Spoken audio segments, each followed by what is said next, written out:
예. 2020년 3월 25일 수요일 코로나19 대응 관련 대구광역시 재난안전대책본부 정례 브리핑을 시작하겠습니다. 확진 환자 발생 현황과 입원 입소 현황에 대해 말씀드리겠습니다. 질병관리본부 발표에 따르면 오늘 오전 0시 현재 대구시에서 발생한 코로나19 확진 환자는 전일 오전 0시 대비 14명이 증가한 총 6,456명입니다. 현재 확진 환자 2,022명은 전국 59개 병원에서 입원 치료 중이고 1,528명은 생활치료센터에서 치료 중입니다. 확진 판정 후 자가에서 치료 중이거나 대기 중인 환자는 40명입니다. 어제 하루 49명의 환자가 병원과 생활치료센터에 입원 입소하였고 오늘은 57명이 추가로 입원 입소할 예정입니다. 완치 환자들도 계속 늘어나고 있습니다. 어제 하루 완치된 환자는 170명으로 현재까지 완치된 환자는 총 2,776명입니다. 사회복지생활시설, 요양병원 및 정신병원에 대한 전수 진단검사 실시 현황과 확진 환자 발생 현황에 대해 말씀드리겠습니다. 어제까지 검체한 33,256명 중 32,756명은 음성, 224명은 양성으로 나타났으며 243명이 검사 결과를 기다리고 있습니다. 한편 정신병원 전수검사는 15개소 1,008명의 종사자 중 1,006명이 진단검사를 완료하였고 검체 결과가 나온 81명은 모두 음성으로 확인되었습니다. 전수검사 대상자는 탁과 의료진, 행정요원 등이 추가되어 당초 전수검사 대상자보다 94명이 증가되었으며 검체를 하지 못한 인원 2명 중 1명은 화상으로 장기간 입원하고 있어 검체 제외 대상이며 나머지 1명은 금일 중 검체하여 전수검사를 마무리할 예정입니다. 또 다른 고위험군 집단으로 판단되는 병원 내 간병인에 대한 전수진단 계획에 대해 말씀드리겠습니다. 최근 요양병원 종사자 중 간병인의 감염도 다수 발생함에 따라 병원 내 간병인 그룹도 잠재적인 집단 감염의 내관이 될 수 있다고 판단하여 이들에 대한 전수진단검사를 진행하도록 하겠습니다. 현재 병원을 통해 파악한 전수진단검사 대상은 73개소 2,648명이며 1차적으로 3차 병원 간병인에 대한 전수진단검사를 오늘부터 실시하여 최대한 빠른 시일 내에 마무리하겠습니다. 2차 병원 간병인에 대해서는 병원과 협의한 후 전수진단검사를 실시하도록 하겠습니다. 사망자 현황과 상세한 환자의 건강 상태와 관리에 대해서는 대구시 감염병관리지원단 김신우 단장께서, 역학조사 진행 상황은 김종현 부단장께서 재브리핑이 끝난 후 설명해 드리도록 하겠습니다. 긴급 생계자금의 지급 시기와 방법에 대해서 많은 분들이 궁금해하십니다. 어제 말씀드린 바와 같이 코로나19의 방역적 관점과 시민들의 경제적 어려움을 들어드리는 경제적 방역 관점을 감안했다는 말씀을 드립니다. 금일 임시회가 개최되고 26일 추경안이 의결됩니다. 3월 30일 긴급 생계자금 지원 안내 공고를 하며 4월 3일부터 온라인 신청을 받고 4월 6일부터 방문 신청을 받을 계획입니다. 이런 정부 차원의 사회적 거리두기 운동이 4월 5일까지 종료된다는 점을 감안했다는 말씀을 드립니다. 아울러 선불카드를 발급받는데 통상 1개월이 소요됩니다. 그러나 우리 시에서는 이를 최대한 앞당겨 20일 만인 4월 9일부터 발급 가능하도록 업체와 협의하였습니다. 이에 따라 우편 수령 희망자에 대해서는 4월 10일부터, 현장 수령 희망자에 대해서는 4월 16일부터 지원금을 배부할 계획이라는 말씀을 드립니다. 대구시 공무원 월급 반납 릴레이에 대해 말씀드리겠습니다. 권영진 대구시장이 4개월간 급여의 30%를 반납하는 릴레이에 동참하기로 한 가운데 대구시 간부 공무원 197명도 월급 반납 릴레이에 동참하기로 하였습니다. 이에 따라 4월부터 월급여 50 내지 70만 원을 3개월간 반납하여 총 3억 1천만 원 정도를 모금할 예정이며 5급 이하 공무원들도 자발적 모금에 공감하고 있는 만큼 향후 모금액은 더 늘어날 것으로 보입니다. 앞으로 대구시 간부 공무원에 대한 월급 반납 릴레이가 대구시 산하 공사, 공단 및 출자 출연 기간, 구군 등으로 확산되어 따뜻한 온기가 대구 전역에 퍼질 것으로 생각하고 있습니다. 코로나19의 조기 종식을 위해 시민 여러분들께서 아래 사항을 숙지하시고 적극 동참해 주시기를 부탁드립니다. 외출을 자제하고 이동을 최소화합시다. 다중집회는 물론 3, 4, 5 모임도 하지 맙시다. 손 씻기, 2m 거리 두기, 마주보고 식사하지 않기 등 개인 위생 수칙을 더 철저히 지킵시다. 발열, 기침, 오한, 구토, 설사 등 증상이 있으면 출근이나 외출을 하지 말고 질병관리본부 콜센터나 보건소에 연락하여 안내를 받은 후 코로나19 검사를 받읍시다.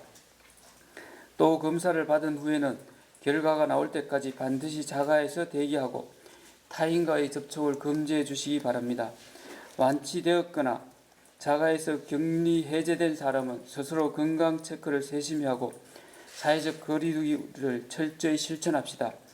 만나지 못하더라도 전화나 문자, SNS로 서로 격려하고 응원합시다. 네, 이상 제 브리핑을 마치겠습니다. 이어서 사망자 현황과 환자의 건강 상태에 관하여 김신우 단장님께서 설명하시겠습니다. 네. 안타깝게 6명의 사망자가 연쇄 기록으로 있었습니다. 첫 번째 85세대 대구시에서의 감염자 사망은 남자 81세입니다. 여성 심질환과 고혈압을 가지고 계셨습니다. 3월 2일날 뇌종양 증상이 나타났고 3월 9일날 확진을 받으셨습니다. 3월 9일 영남대학병원 응급실내원에서 입원하셔서 치료 중 3월 24일 2시 24분에 돌아가셨습니다. 86번째 대구시에서의 사망은 여자 58세였습니다. 치매를 가지고 계셨습니다. 18년 5월 30일부터 한사랑요양병원에 입원 중이셨고 3월 17일날 코로나 전수검사 중 3월 18일날 확진되셨습니다. 3월 19일날 대구병원으로 전원하셔서 치료 중 3월 24일날 07시 04분에 사망하셨습니다. 87번째 사망자는 남자 86세였습니다. 천식, 협심증, 전립선, 암에 기저질환이 있으셨고 2월 23일 호흡곤란 열감이 있으셔서 확진은 2월 27일 코로나 검사로 되셨고요. 대구병원 선별진료소입니다. 대구병원에 27일날 당일날 입원하셔서 지금까지 치료 중 중환자실에서 08시 20분에 사망하셨습니다. 88번째 사망자는 남자 53세이십니다. 당뇨가 있으셨습니다. 신천지 교육생 자가격리를 2월 27일부터 하고 계셨고 3월 1일날 코로나 음성을 판정받으셨습니다. 3월 11일날 자가격리 해제가 되었고 3월 18일날 인터넷 설치 기사가 가정을 방문했을 때 환자가 의식을 잃고 쓰러진 것을 발견하고 파티마 병원으로 옮겨졌습니다. 파티마 병원에서 3월 18일 당일 확진되었고 지금까지 치료 중 3월 24일 08시 20분에 사망하셨습니다. 89번째 사망자는 여자 60세입니다. 고지혈증이 있으셨고 발열이 2월 19일날 그리고 확진은 2월 21일날 되셨습니다. 안동의료원에 2월 23일에 입원하셨습니다. 2월 26일 호흡곤란으로 문광대학교 병원에 전원 가서 치료 중에 3월 23일 19시 47분에 사망하셨습니다. 90번째 마지막 사망자는 여자 81세입니다. 당뇨와 고혈압 있으셨습니다. 2000년 1월 30일부터 김신영 병원에 입원을 하고 계시다가 전수조사인 3월 16일 확진을 받으셨습니다. 3월 16일 당일날 대구병원으로 전원을 가셔서 지금까지 치료에도 불구하고 3월 24일 투과를 드려서 20시 30분에 사망하셨습니다. 지금 이공호흡기 이상 가지고 있는 최중증 환자는 대구에서 42명, 어제보다 약간은 줄었지만 40명대에 있습니다. 여권을 같이 쓰시는 분은 9명 있습니다. 병실은 입원을 할 수 있는 상황이 되고 있고 신안 수도하고 대구병원과 기타 요양을 할 수 있는 어르신들이 감염이 되고 있는 부분에 대해서 지금 집에 계시는 상황은 아니고 또 요양시설이 있는 건 아니고 있는 중입니다. 이상입니다. 예, 이어서 역학조사 진행 상황에 대하여 김종현 부단장님께서 설명하시겠습니다. 네, 역학조사 주요 결과에 대해서 말씀드리겠습니다. 3월 24일 0시 기준 추가 확진되어진 31명에 대한 역학조사 결과부터 말씀드리겠습니다. 감염 원별로 신천지 교인이 1분, 신천지 관련 접촉자 6분, 기타 확진자의 접촉자가 22분, 아직 역학조사 중인 사람이 2분입니다. 확진검사 경로별로는 신천지 전수조사가 1명, 선별진료소를 통해서 2분, 접촉자 조사 16명, 요양기관 전수조사를 통해서 12명이 확진되었습니다. 어제 하루 동안 실시된 주요 역학조사 결과 한 사람 요양병원에서 환자 8분이 추가 확진되었습니다. 그래서 현재 누적 확진자 수는 101명이십니다. 네, 이상입니다. 예, 질의응답 시간을 갖도록 하겠습니다. 예. 중앙일보 김대. 네? 중앙일보 김대. 없이 그냥 질문하고 중앙일보 김정석 기자입니다. 그 질문을 좀 종합을 해서 와가지고 3가지 정도 있거든요.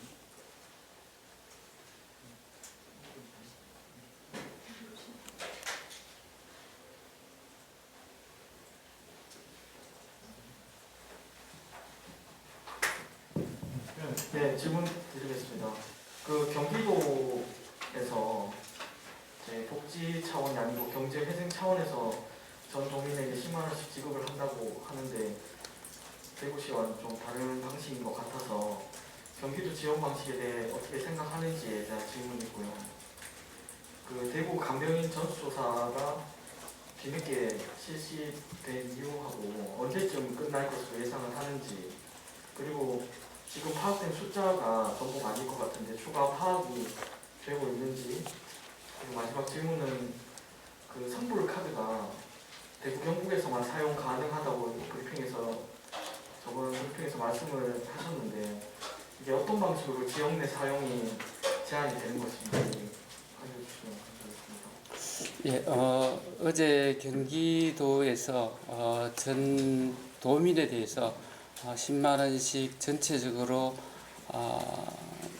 아마 비용을 지불하는 걸로 보도를 들었습니다.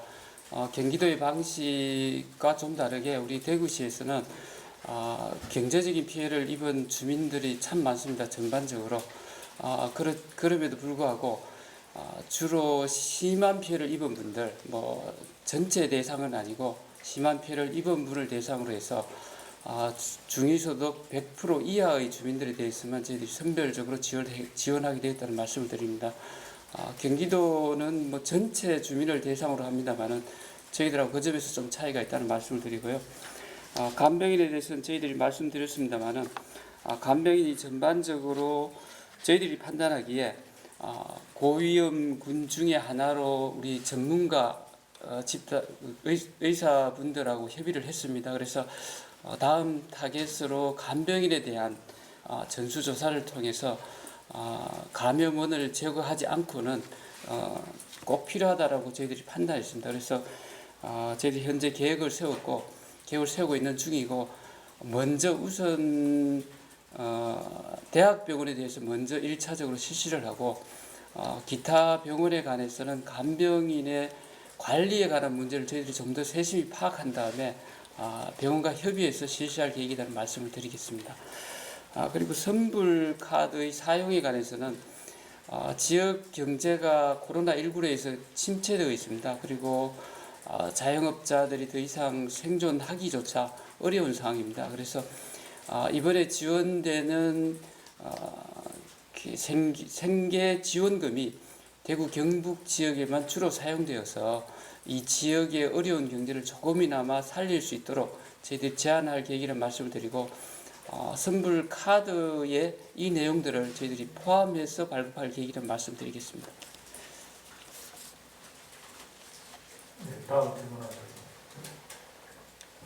KBS 김도훈 기자입니다. 오늘 부시장 여기 브리핑 중에 이제 우편으로 발송을 하는 거는 우편 수령 희망대는 4월 10일부터고 현장 수령 희망대에 대해서는 이제 4월 16일부터 지원금을 제공한다고 되어 있는데요. 시차가 나는 이유가 있는지, 굳이 왜 이 시차를 둬야 되는지가 궁금하고, 지금 계속 뭐 의회나 이런 데서 조금 더 이 시기를 빨리 앞당길 수 없냐라는 주장이 나오는데 거기에 대한 대구시의 입장이 뭔지 좀 말씀 부탁드립니다. 저희들 앞에서 말씀드린 것과 같이 드린 대로 선불 카드를 회사로부터 업체로부터 발급받는데 한 달이 소요됩니다. 근데 저희들 회사와 최대한 협의를 해서 한 20일 정도 당기는 걸로 했습니다. 그래서 지난 4월 9일이 한 20일 정도 되는 시점입니다. 그래서 4월 9일 이전에는 사실상 좀 어렵다는 말씀을 드리고요. 다만 저희들 방역적인 관점을 저희들 말씀을 드린 것도 있는데 그 시점이 현재 선거 사무 관리하는 시점입니다. 그래서 동사무소가 전체적으로 투표소를 설치해야 되고 또 사전 투표도 해야 됩니다. 그러니까 선거 관련되는 종사 업무가 굉장히 많습니다. 그래서 우편으로 발송하는 경우에는 저희들이 선불 카드를 받는 4월 9일부터 받아서 10일부터 바로 발송할 계획이라는 말씀을 드리고, 다만 현장에 방문해서 수령하는 경우에는 선거가 종료된 이후 시점인 4월 16일부터 할 계획이라는 말씀을 드렸습니다.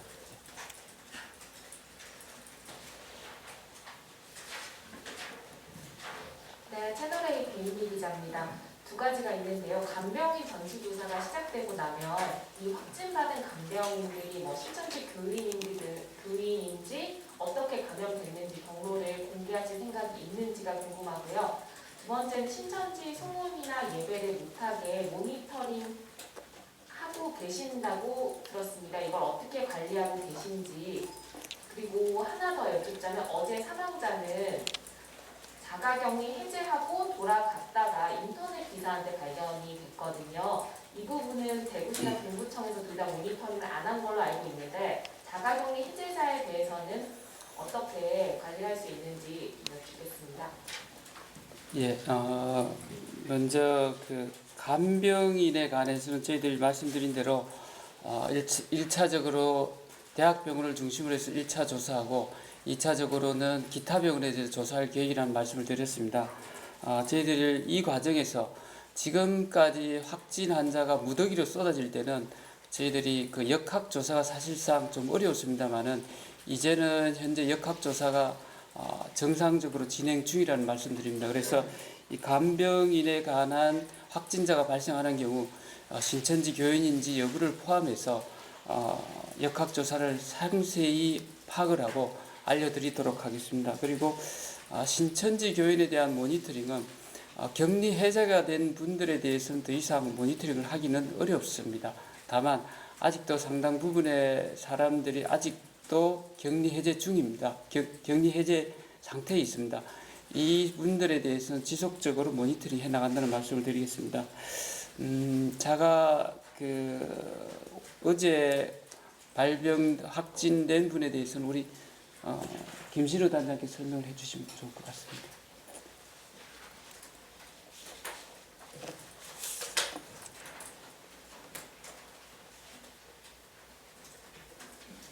격리 해제를 한 이후에 발병을 했는 상황이어서 말씀을 하고 계신 걸로 알고 있습니다. 두 가지 가능성이 있겠죠. 하나는 늦은 긴 잠복기 예전 초기에도 21일, 뭐 27일 이런 보고들이 해외에서도 또는 국내에서도 의심된다 이런 사례들이 있었습니다. 긴 잠복기 가능성 하나 있고 두 번째는 그 사이에 노출이 예를 들면 잠복 그러니까 격리 기간에 감염원에 대한 노출이 있었을 가능성이 있겠죠. 어느 쪽이 무리가 되는지는 이 부분을 격리 해제나 뭐 이런 상황에서 같이 지내는 상황이 아니니까 또 그 전에 정확하게 알기는 어려우니까 두 가능성이 다 있다라는 것으로 결론을 내릴 수 있고요. 그러면 격리 해제를 했더라도 내가 증상이 있으면 예를 들면 열, 기침 이런 것들이 있으면 적극적으로 검사를 해야 될 대상이다라는 것에 대한 메시지는 꼭 있어야 될 것 같습니다. 김신우 교수님께 추가 질문 드리고 싶습니다. MBC 권현수 기자입니다. 사실 방금 말씀하신 그 케이스 때문에 우리 시민들이 큰 충격을 많이 받았거든요.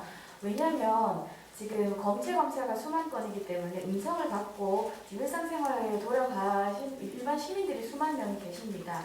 혹시나 나도 그렇게 될까 싶어서 좀 두려워한다고 할까요? 그래서 이 88번째 사망자가 아주 특별한 케이스라고 봐야 하는 것인지 아니면 우리 일반 시민들도 자기한테도 일어날지 모르는 상황이기 때문에 좀 조심을 해야 하는 것인지 그게 궁금합니다. 긴 잠복기라는 아주 특별한 예외적인 아웃라이어에 해당할 거고요. 또 한 가지 메시지는 그 사이에 접촉을 그러니까 누군가로부터 그 주변에 위험이 있기 때문에 격리를 하게 되셨으니까 자가격리를 위험과의 노출을 우리가 판정할 수는 없습니다만 노출을 최대한 계속 줄여가야 된다라는 메시지 두 가지였지 않습니까? 그리고 증상이 생기면 검사를 해야 된다. 왜 주변에 위험이 있기 때문에. 그래서 일반 시민들에게 하는 메시지는 이런 것은 굉장히 드물면서 규칙을 잘 지킬 때 큰 문제가 없는 거지 이거를 전체를 우리가 우려해야 되는 상황은 아니다라고 말씀드릴 수 있습니다. 그러면요, 혹시 그분이 의식을 잃은 뒤에요, 의식을 찾지 못하셨습니까? 그러니까 증상을 갖고 있었는데 본인이 그걸 갖다 간과하신 것인지 아니면 증상이 없다가 갑자기 쓰러진 것인지 궁금합니다. 정보로는 뭐 한계가 있겠죠. 한계가 있고 역학 조사되어 있는 상황에서는 예전에 뭐 경기가요 어디서도 쓰러져서 돌아가셨는데 사후 확진된 케이스가 있듯이 급작하게 나빠지는 어르신도 계시고 드물게는 이렇게 의식을 잃는 정도로 뭐 발견했을 때 벌써 양측성 폐렴이 심하고 도착했을 때 인공호흡기를 달아야 되는 이런 케이스들이 있으니까 여기 자료 자체만으로는 정확하게 판단하기는 어렵지만 급격히 진행한 사람이다. 근데 본인이 그것을 의료기관을 막 찾거나 하지 못하고 쓰러지지 않는데 이렇게 판단할 수 있겠습니다.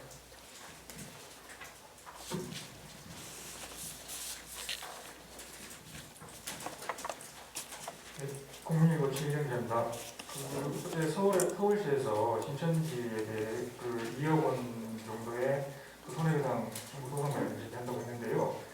대구 같은 경우는 신천지로 가장 큰 피해를 입었는데 시에서 이와 관련해서 손해배상이나 이런 부분들이 준비하고 계신 게 있는지 좀 궁금합니다. 저희들 지난번에 신천지에 대해서 행정명령을 발동해서 지금 조사를 진행하고 있습니다. 경찰과 함께. 그래서 저희들 전체적으로 신천지에 대한 조사가 완료되고 난 이후에 손해배상을 청구할지 여부에 관해서는 별도로 검토할 사항이라고 생각이 됩니다.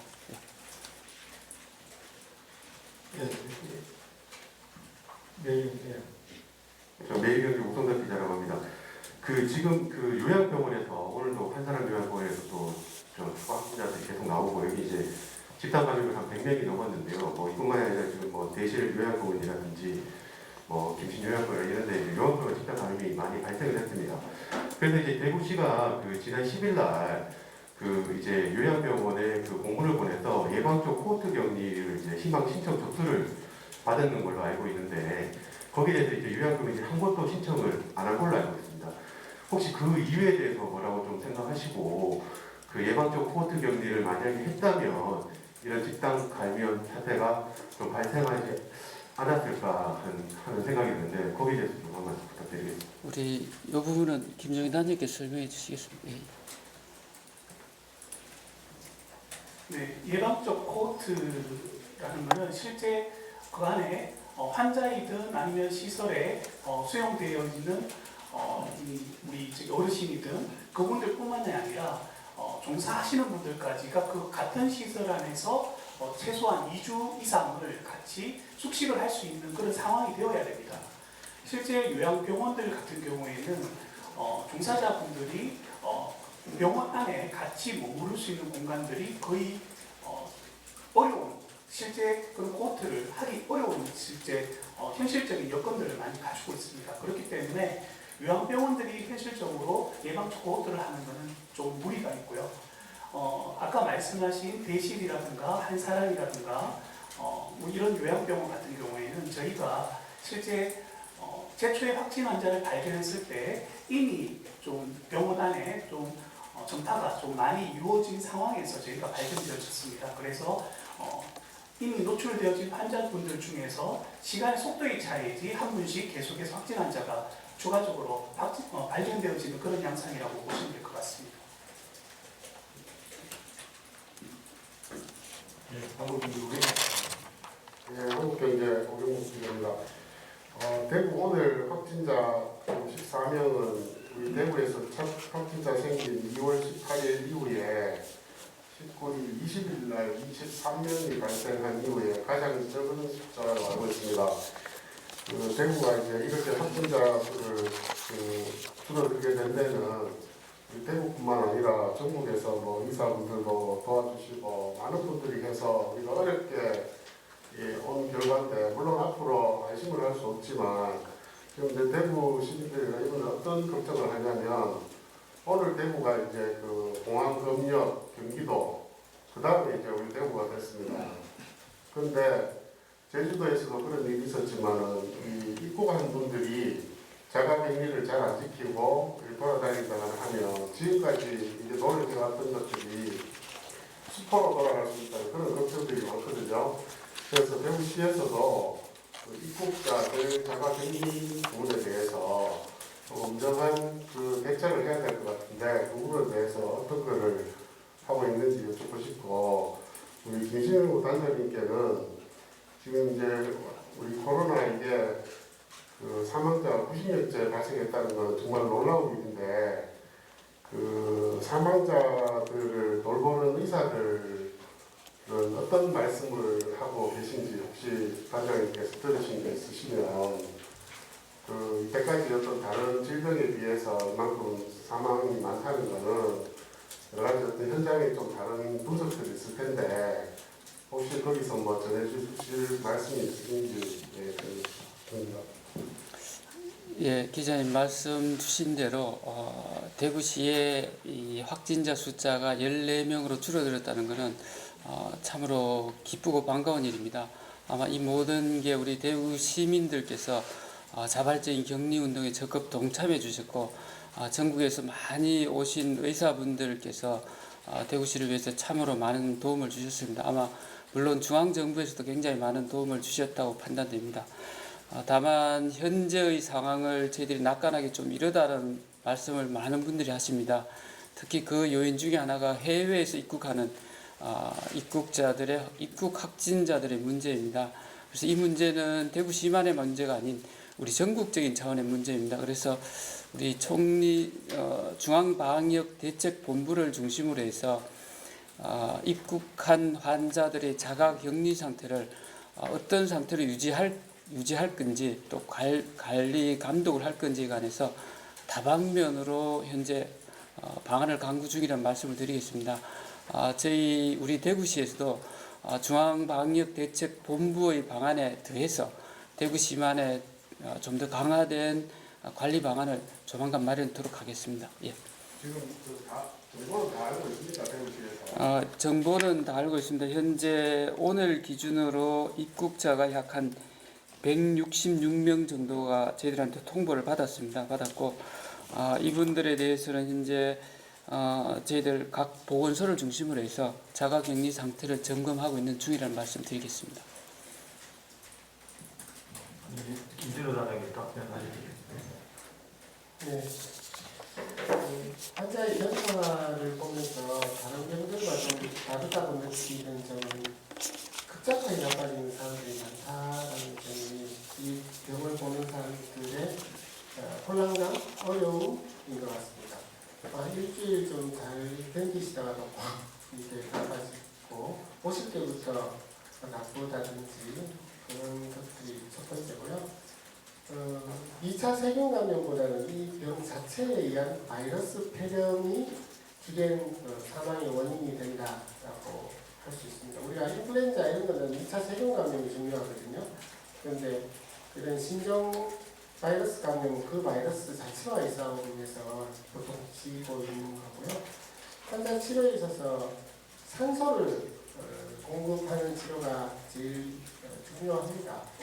오셨을 때부터 또 인공호흡기에 크고도 다 산소를 어떻게 하면 제대로 공급하느냐와 관건이어서 저산소증의 해결을 초점으로 맞추고 있고요. 우리가 제일 바라는 항바이러스제에 대한 기대는 흔히 HIV 치료제로 알려져 있는 에이즈 치료제는 요즘 좀 별 효과가 없는 것 같다. 논문도 그런 게 좋은 잡지에 나온 게 있고, 최근에 뜨는 트럼프 대통령이 게임 체인저가 되지 않겠다고 예상했던 36명의 데이터로 논문의 수준은 조금 낮지만 기대하는 약물로 하이드록시클로킨하고 디스트로마이신이라는 그 옵션으로 지금 치료 방향이 임상가들이 변화를 주고 있다라고 말씀드릴 수 있고요. 마지막으로는 임상 시험하고 있는 렘데시비어에 대한 결과는 아직 안 나왔지만 계속 4월달 중에는 나올 것 같은데 제일 희망적인 약이 아닌가 이렇게 생각합니다. 치료에서 중환자를 보는 호흡기 선생님, 또 중환자의학 전공자 분들의 수고가 이 중증 환자들을 케어하는 데 아주 열심히 최선을 다해서 노력하고 있고요.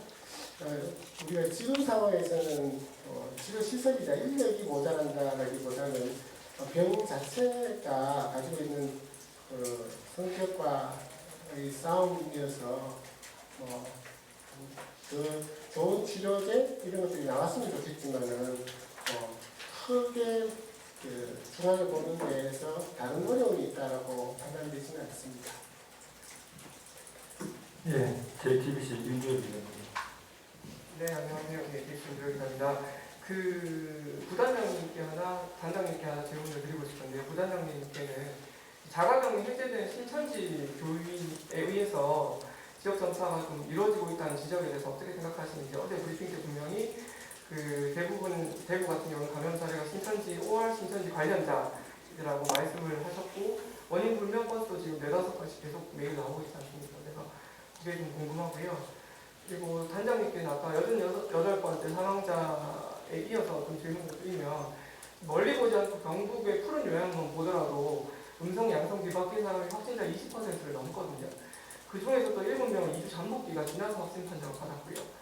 그러면 이게 만약 바이러스 활성화 시점이 달라서 이런 문제가 생긴다고 하면 이번 88번째 사망자와 더불어서 좀 시사점이 많은 것 같은데, 수많은 음성 판정을 받은 시민들도 이런 마찬가지 케이스가 많다고 생각하시는지 궁금합니다.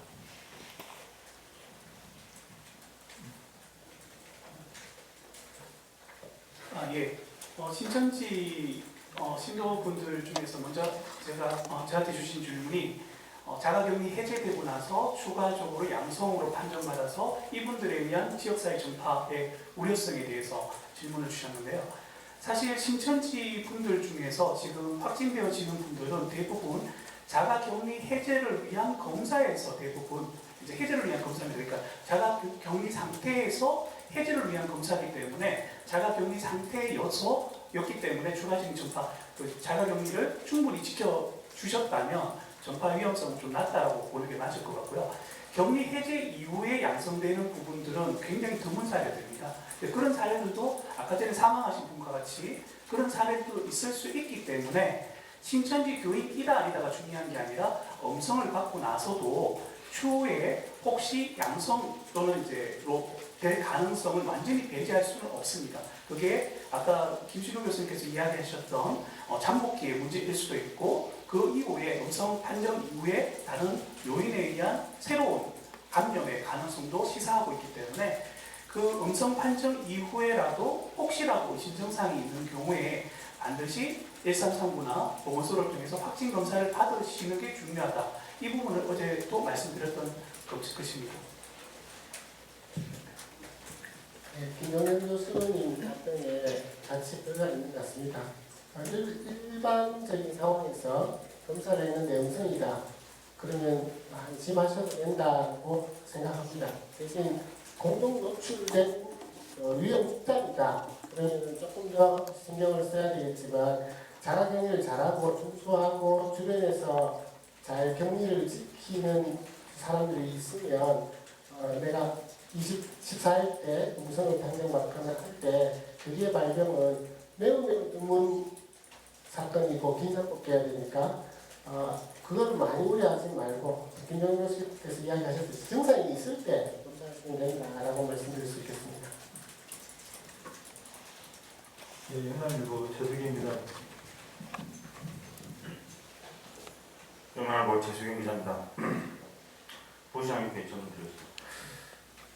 소상공인 자영업자 피해 보상 대구시는 생존 자금이라고 하는데 이 부분에 대해서 정부가 지금 피해 산정 기준에 대해서 협의를 하고 있는지, 예를 들면 손님이 없어서 자발적으로 휴업했거나 또 폐업하고, 그리고 확진자가 다녀가서 어쩔 수 없이 문을 닫는 경우는 좀 차별을 둬야 한다고 생각하는데 이 부분에 대해서 정부가 어느 정도 협의가 되어 있는지.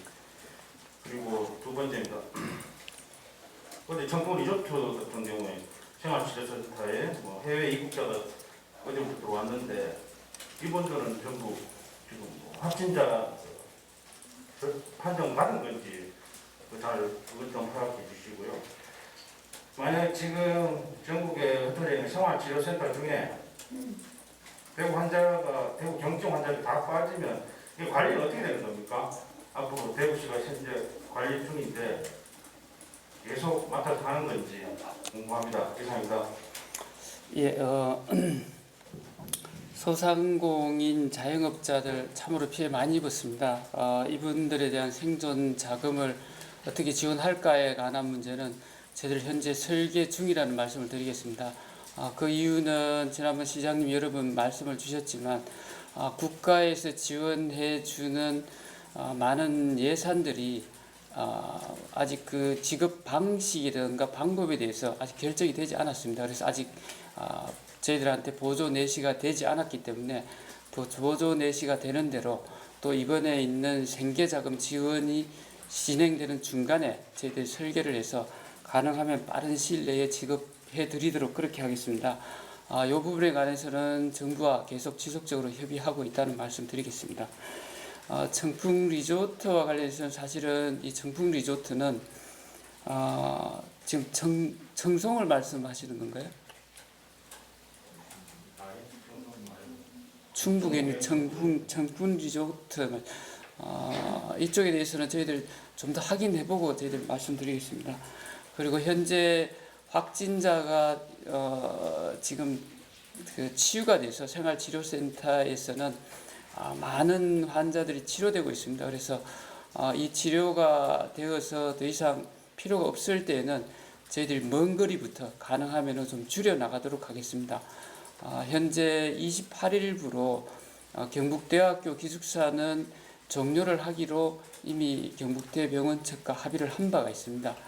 그리고 현재 우정연수원의 경우에는 저희들이 그 인력을 현재 환자들을 타 지역으로 이송을 해서 외국인 확진자들 검사소로 저희들 좀 사용하기로 중앙정부와 계속 협의해 나가고 있습니다. 이런 형태로 현재 저희들이 관리하고 있는 생활치유센터는 점진적으로 축소해 나가는 그런 방향으로 나가겠습니다. 예.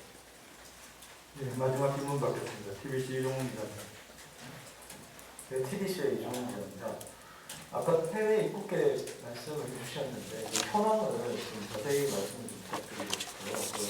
어제 143명이 입국했고 그중에 12명이 유증상자라고 말씀하셨는데 혹시 12명의 유증상자 가운데 진단 검사 결과가 나온 분이 있는지 궁금하고요. 그 160분이라고 좀 전에 말씀하셨는데 이게 그 어제에서 추가돼서 한 20여 명 정도가 추가돼서 160명인 걸로 말씀하신 것 같은데 국적별로라든지 또 유증상자가 있는지 좀 궁금하고요. 그리고 오늘 0시 기준으로 14분이 이제 발생했는데 이 14분이 혹시 역학조사가 좀 진행이 돼서 어떤 분들인지 좀 확인이 됐다면 설명을 좀 부탁 좀 드리겠습니다. 해외 유럽 입국자 관리 현황은 25일 0시 기준으로 제가 말씀을 드릴 거예요. 통보 인원이 저희들 166명이 왔습니다. 아시아가 48명, 유럽이 45명, 아메리카가 57명, 중동 13명, 기타 3명 정도 됩니다. 유증상자로 통보된 분이 24분, 무증상자가 142분이라는 말씀을 드리겠습니다. 그리고 이분들에 대한 검사 결과는 현재 10분을 검사를 마쳤고 그 결과는 다 음성이라는 말씀을 드리겠습니다. 그리고 나머지 분들은 현재 검사를 진행 중입니다. 그래서 그 결과에 대해서는 다음에 나오는 대로 자세히 알려드리도록 하겠습니다. 예, 오늘 여기까지 질문 받겠습니다. 이상으로 역학조사 14분에 대한 역학조사. 네, 14분에 대한 역학조사가 다 진행되지는 않았습니다. 하지만 어제 제가 말씀드렸던 한 사람 요양 때문에 추가 환자 8분이 아마 여기에 다수 포함될 것이라고 저희가 추측을 역학조사 결과를 제가 다 아직까지 보지를 못했기 때문에 나머지 분들에 대해서는 오늘 중으로 역학조사를 해서 내일 아침 브리핑 때 말씀드리도록 하겠습니다. 예, 이상으로 코로나19 대응 관련 오늘 정례 브리핑을 모두